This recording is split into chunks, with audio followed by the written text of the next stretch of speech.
আপনি একটু পড়েন তো। না না, দেখেন তো 2012 সালে মেয়াদ শেষ হয়ে গেল নাকি? এটা 13 সালে মেয়াদ শেষ। কত সালে? 2013 সালে। এটা কত সাল? 2000 সালের জানুয়ারি, আজকে 15 তারিখ। 13 সালের মেয়াদ শেষ হয়েছে।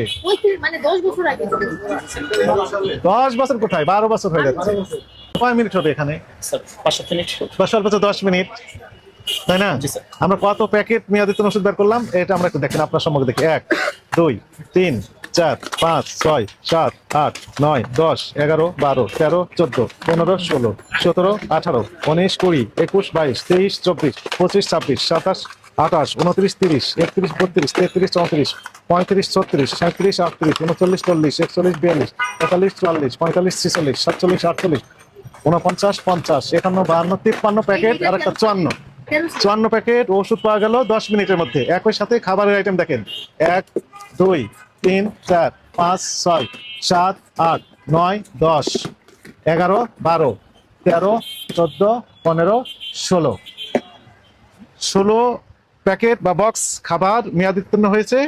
আর এখানে ওষুধ পেলাম কত বক্স? 54 প্যাকেট। 2013 সালে মেয়াদ শেষ হলো, আজকে 2025 সালের জানুয়ারি 15 তারিখ। আপনার বক্তব্য কি বলেন? কঠিন ভাবে মানে তদারকি করা উচিত আমাদের। আর আপনাদের কি বলে, দায়িত্বহীনতা, চরম দায়িত্বহীনতার পরিচয় দিয়েছেন, তাই না? আপনি এখন বলেন নেতা হিসাবে।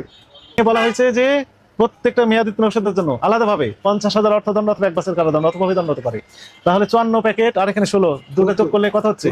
70 প্যাকেট। 70 গুণ 50,000 যদি আমরা ধরি, 35 লাখ টাকা জরিমানা হতে পারে, অথবা 70 বছরের কারাদণ্ড হতে পারে। মানুষ তো 70 বছর বাঁচে কিনা আল্লাহ জানে।